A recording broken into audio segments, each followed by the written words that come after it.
안녕하세요, 하루입니다. 케이트 애킨슨 보엠의 쉽게 다가가는 깨달음 1부는 잘 들어보셨나요? 오늘도 그 여정을 이어 그녀의 철학 2부 속으로 여정을 떠나보려 합니다. 이 메시지가 여러분의 삶에 조금이나마 도움이 되기를 바라며 낭독하겠습니다. 편하게 들어주세요. 6번째 강의, 노화의 원인과 치유. 의식이란 본질적으로 자각, 즉 정신적으로 보는 행위를 의미한다. 죽은 눈은 볼 수 없다. 우리가 눈을 통해 보는 것은 의식의 작용이며 죽음이 닥치면 의식은 몸을 떠나고 눈은 빛을 잃는다. 나는 노화로 시력이 약해지는 이유 중 하나가 의식이 점차 중심에서 물러나 외적 관심도 줄어들고 과거의 경험에 몰두하기 때문이라고 생각한다. 모든 사용하지 않는 기관이 위축되는 것처럼 사용하지 않는 눈도 약해지고 시력을 잃게 된다. 물론 이것이 시력 저하의 유일한 이유는 아니겠지만 중요한 원인 중 하나일 것이다. 그 해결책은 의식을 외부로 향하게 하고 과거를 되돌아보는 습관에서 벗어나 현재에 집중하는 것이다. 현재를 사는 것이 젊음의 특징이라면 과거에 사는 것은 노년의 특징이다. 몸과 마음의 젊음을 유지하고 시력을 보존하려면 현재를 살아야 한다. 과거는 이미 지나간 것이며 그것을 바라보는 것은 생기를 잃게 만든다. 살아있는 현재를 바라볼 때 더 생동감 있는 삶을 살 수 있다. 의식은 물질적이지 않은 어떤 것이든 눈 없이도 볼 수 있다. 그러나 물질 세계를 인식하려면 감각신경을 통해 물리적 연결고리가 필요하다. 이 연결고리를 통해 의식은 외부와 접촉한다. 하지만 고리 자체가 시각을 제공하는 것은 아니다. 고리를 넘어보는 능력, 즉 진정한 시각은 의식 그 자체이며 잠들지 않는 영적 눈이다. 당신은 영적 존재이므로 당신의 의식 중심에는 모든 것을 보는 눈이 존재한다. 외적인 의식은 진정한 자각이 아니며 종종 시야가 제한적이고 맹목적이다. 이는 내적 의식, 즉 모든 것을 보는 눈이 물리적 세계를 볼 수 있도록 돕는 경로 역할을 할 뿐이다. 외적인 의식이 어두워지면 물리적 시력도 약해질 수 있다. 특히 외적인 의식이 과거에 살고 있을 때 이는 시력을 저하시키는 주요 원인이 된다. 외적인 의식은 외부 세계를 관찰하며 모든 것의 실패와 쇠퇴의 흔적이 새겨져 있다고 믿는다.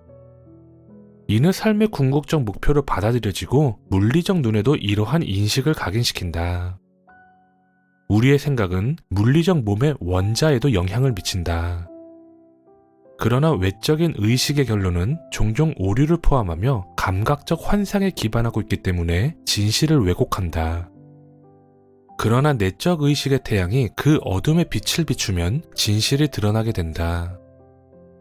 잠들지 않는 모든 것을 보는 영혼의 눈은 영원하며 쇠퇴와 죽음의 영향을 받지 않는다.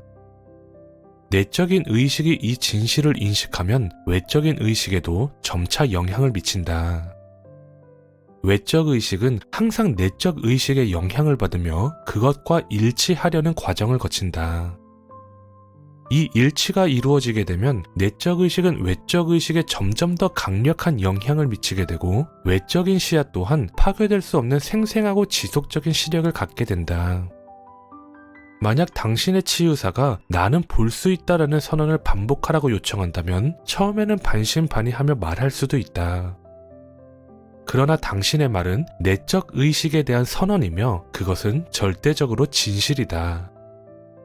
내적 의식의 시각은 완벽하며 그것은 잠들지 않고 피로를 모르는 영혼의 눈이기 때문이다. 내적 시각은 외부 세계를 볼 때 외적 의식을 통과하고 감각의 다리를 지나야 하지만 순수히 내적 시각만을 사용할 때는 한계가 없이 무한하다. 즉, 세상 어디에서 일어나는 일도 볼 수 있다. 이는 감각이라는 다리가 필수적인 것은 아님을 보여준다. 그러나 외적 의식이 활성화된 현실의 삶에서는 감각의 다리가 중요한 역할을 한다. 그러므로 삶의 법칙은 내적 의식과 외적 의식이 하나로 융합되는 것을 목표로 한다. 이 과정에서 감각신경은 내적 시각의 일치와 함께 더 높은 수준의 신경체계로 변화하게 된다. 결론적으로 의식을 보는 능력은 자각이다. 인간은 의식적인 존재로서 보는 힘을 가지며 이 힘은 본질적으로 감소하거나 결핍되지 않는다. 그것은 영원하고 파괴될 수 없는 것이다. 다만 내적 의식과 외적 의식 사이의 장막으로 인해 시야가 흐려질 수는 있다. 진화의 과정이란 이 장막이 점차 제거되고 내적 의식과 외적 의식이 통합되는 것이다. 이 장막이 제거되는 과정은 점진적으로 이루어진다. 이는 인간의 외적 삶이 내적의 영적 삶과 직접적으로 접촉하는 것으로 다시 태어나는 것과 같다. 모든 부분에서 재생되고 활기를 되찾는 것이다. 만약 생각을 강하고 믿음 있게 유지할 수 있다면 나는 빈 안구에서도 새로운 눈이 자랄 수 있다고 믿는다. 이는 하등 유기체에서는 이미 관찰되는 현상이며 자연의 완전한 복원의 법칙을 시사한다. 이 법칙은 현재 무의식적으로 작동하지만 인간은 이를 의식적으로 발견하고 사용할 것이다. 보는 힘은 생명의 중심의 완전한 형태로 자리 잡고 있으며 당신은 그 중심과 하나이다. 이 힘을 마음속으로 그린 뒤 그 힘이 당신이라는 존재의 광선을 따라 확장되는 모습을 상상하라. 이를 통해 당신은 완전한 시력을 회복하게 될 것이다. 7번째 강의. 자아가 자신을 아는 곳. 인간은 자신의 신성한 중심에서 시작하여 물질적이고 가시적인 인간적 외곽으로 나아가면서 표현을 왜곡시키는 특정 법칙의 지배를 받게 된다. 오래된 비유를 사용하자면 그는 물속에 담가 휘어진 것처럼 보이는 고든 막대기와 같다. 그는 진정한 삶과 진정하지 않은 삶이라는 이중적 경험 속에서 살아가며 두 삶 사이를 오가는 여행자처럼 어느 쪽에도 완전히 속하지 못한 존재이다. 의식은 진정하지 않은 삶에만 깨어있는 것처럼 보일지라도 우리는 동시에 진정한 삶을 살고 있다. 비록 우리가 이를 인식하지 못하더라도 진정한 삶은 우리의 실수를 바로잡고 더 높은 이상으로 가는 영감을 주며 모든 노력에서 우리를 인도하고 보호한다. 진정한 삶은 신과 하나이며 신성으로 가득 차 있기 때문이다. 인간의식은 처음에는 진정하지 않은 삶의 경계 안에서 나타난다. 이것은 사물을 있는 그대로 보기보다는 단지 겉보기로 인식한다. 아이에게 수평선이 세상의 끝이 아니라고 설득할 수는 없다. 아이의 시점에서 수평선은 세계의 끝이다. 그러나 지능이 증가함에 따라 아이의 세계는 확장된다. 주관적 영역으로 시야가 넓어지면서 그는 또 다른 제한적이지만 점차 확장되는 수평선에 둘러싸인다. 궁극적으로 그의 세계는 존재 그 자체와 동일해지며 우주의 의식과 하나가 된다. 의식이 외곽의 영역에 머무르게 되면 그것은 실제처럼 보이는 환상의 지배를 받는다. 이곳에서는 질병의 기승을 부리고 의심과 두려움이 지배하며 짧은 기쁨은 고통과 상실로 빠르게 뒤따른다. 헛된 사랑은 심장의 아픔과 질투의 고통을 낳는다. 그러한 인간의식이 외곽 영역에서 벗어나 내적인 존재 상태로 들어갈 때 그는 신에게 돌아가는 여정을 시작한다. 그곳은 풍요로움이 넘치고 결핍이 없는 장소이다. 그러나 절박함이 커져 거짓된 것들이 채워줄 수 없음을 깨닫기 전까지 인간의식은 신을 찾으려 하지 않는다. 먼 곳에서 모든 것이 실패로 돌아갈 때에야 그는 신을 찾을 준비를 한다. 어디에서든 자각이라는 빛이 밝혀지면 자아는 자신을 인식한다. 만약 그 빛이 외곽 영역에서 밝혀진다면 자아는 자신의 낮고 약한 조건만을 인식하게 되고 자신의 존재 원천과 분리된 느낌을 받게 될 것이다. 그러나 내적 영역에서 자각이 깨어난다면 그는 자신의 진정한 삶과 위대한 힘을 알게 된다. 의식이 내적 영역에 자리 잡게 되면 외곽 영역과의 연결을 잃지 않고 오히려 그것을 다스리고 지배하는 영역으로 삼게 된다. 이제 그는 잃은 것은 없고 오히려 많은 것을 얻었다. 그는 더 나은 세계를 발견한 것이다. 외곽, 즉 현실로 나아갈 때 그는 더 이상 노예가 아니라 주인으로서 나아간다. 이전에는 열매 껍질만 찾았다면 이제 그는 그 안에 알맹이까지 볼 수 있는 것이다. 진정한 삶이라는 것은 항상 작용하고 있었지만 인간에게는 그 삶에 대한 자각이 없었다. 여기서 나는 의식과 삶을 구별하고자 한다. 간단히 말하면 의식은 삶에 대한 지식이다. 삶 없이 의식은 있을 수 없지만 의식 없이도 삶은 존재할 수 있다. 자신에 대한 지식 없이도 삶은 가능하다. 아마도 어릴 적 자신에 대한 지식이 없이 단순히 살았던 때를 기억할 것이다. 나는 스스로를 처음 인식했던 순간을 뚜렷이 기억한다. 그것은 친구가 내 외모를 비판했던 순간이었다. 그때 나는 처음으로 나 자신에 대한 의식을 가지게 되었고 그것은 불쾌한 경험이었다. 그러나 이후 나의 의식은 물리적 자아를 넘어 내적 삶으로 확장되었고 결국 진정한 삶에 도달했다. 진정한 삶을 인식한 순간 나는 단순한 생존에서 벗어나 삶의 본질에 도달한 기쁨을 느꼈다. 이 개인적인 예시는 외적 의식에서 내적 의식으로 그리고 궁극적으로 영적 자아에 이르는 전환 과정을 보여준다. 이 과정은 외적이고 객관적인 마음에서 시작되어 내적이고 주관적인 마음을 통과하여 이루어진다.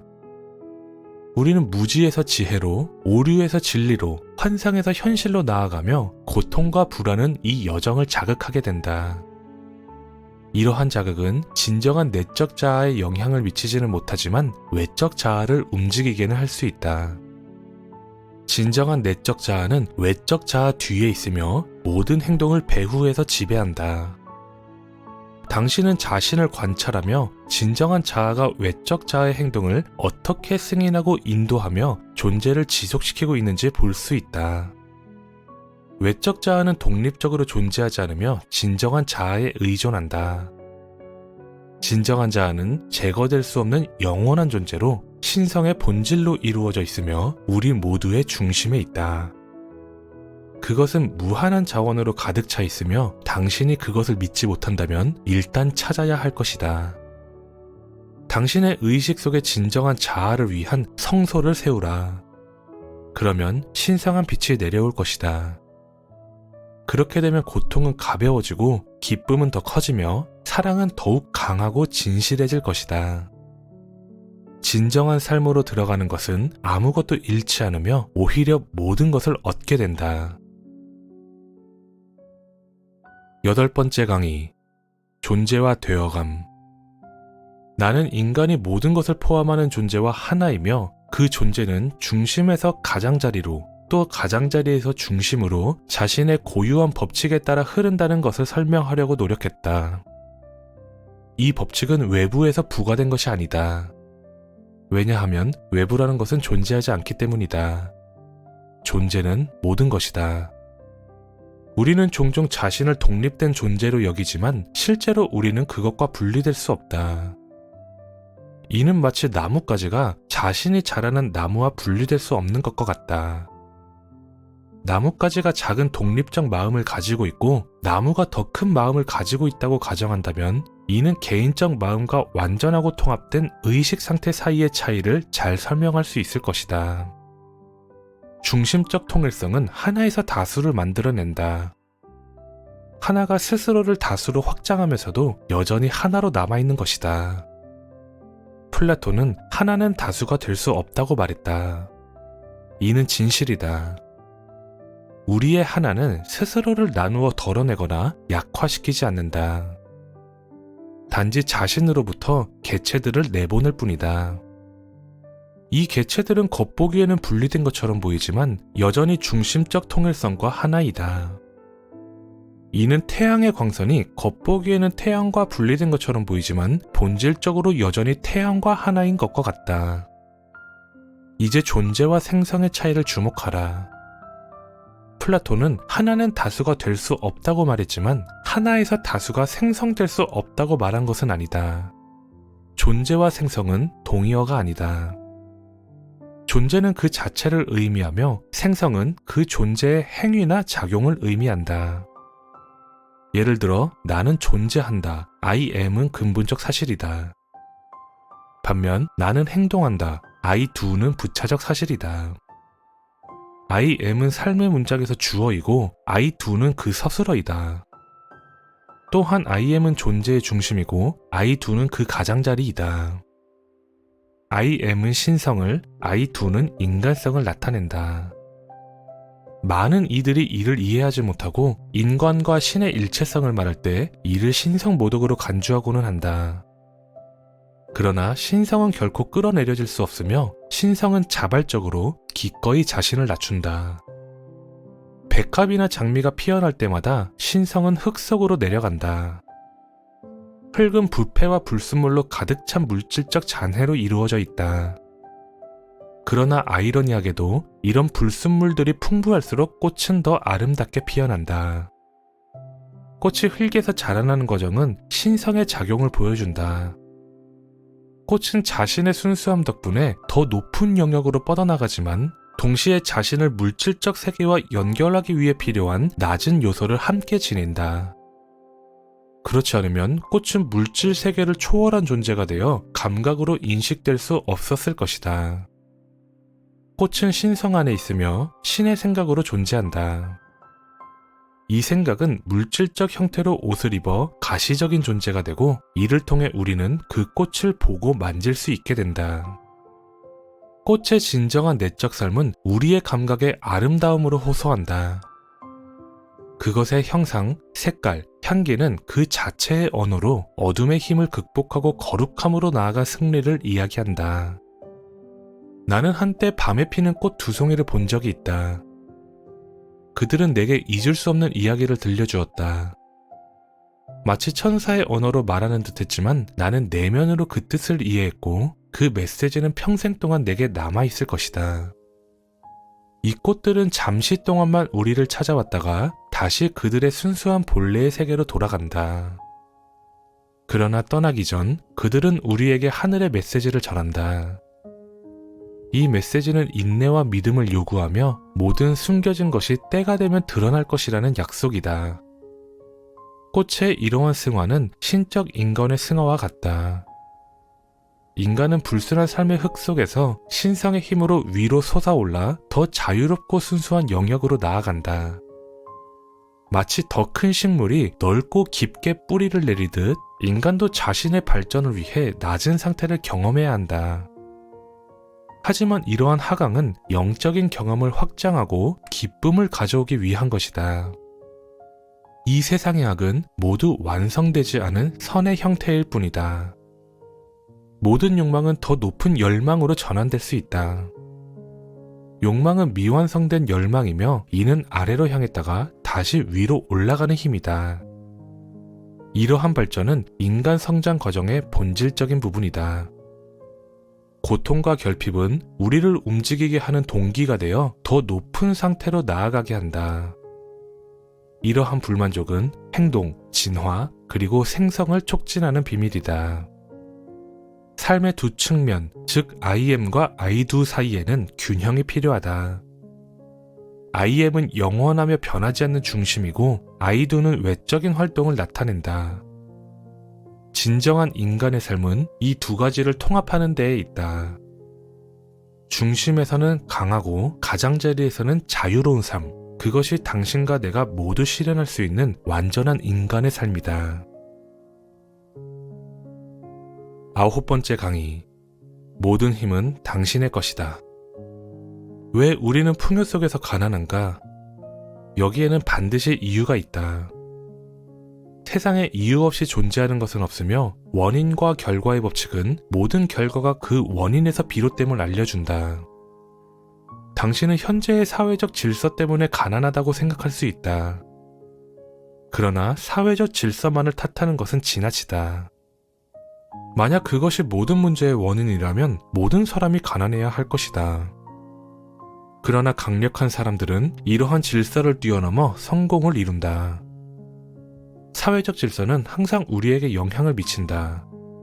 왜냐하면 그 질서는 바로 우리, 당신과 내가 만들어낸 것이기 때문이다.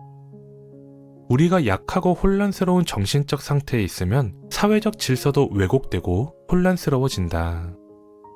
그러나 우리가 스스로를 바로 세우면 질서도 바로 설 것이다. 사회적 질서는 매일 우리가 만들어내는 결과물이다.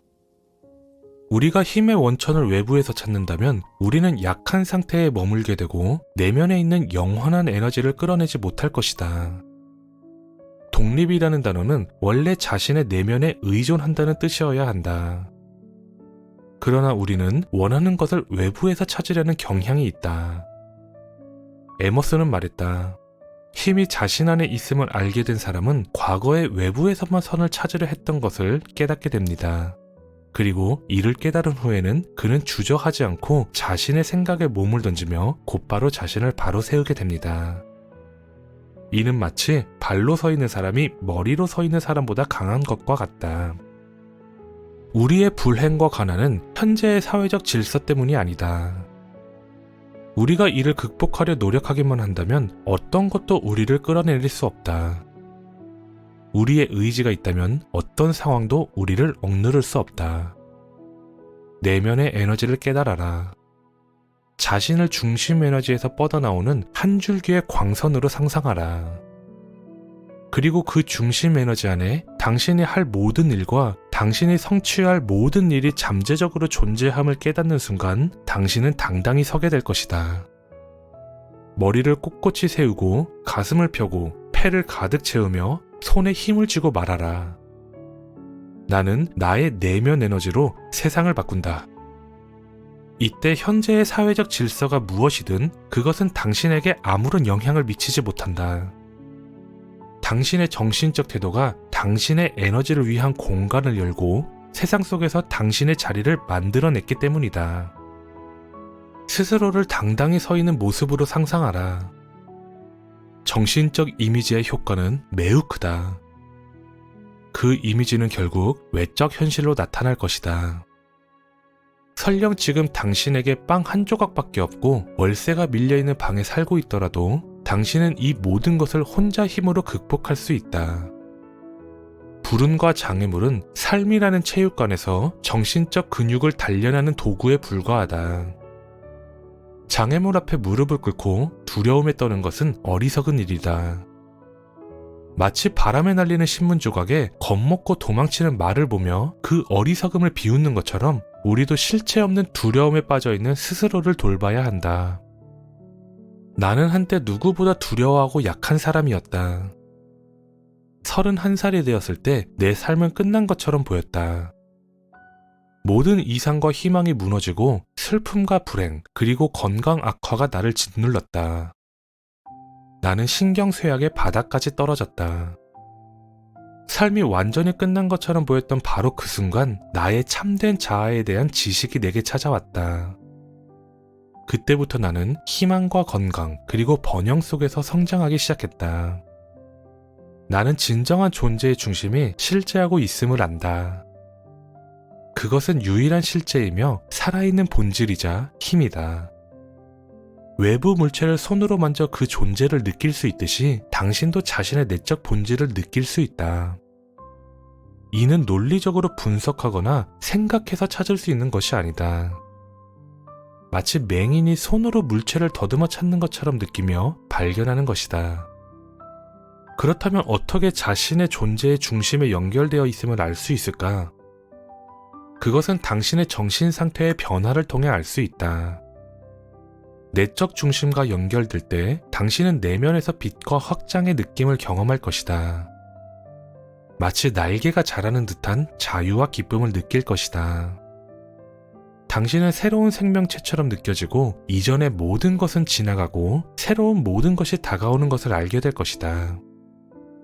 만약 삶이 멈춘 것처럼 느껴진다면 새로운 생명의 물결이 당신에게 올 것이다. 그것은 당신의 내부에서 깨어날 것이다.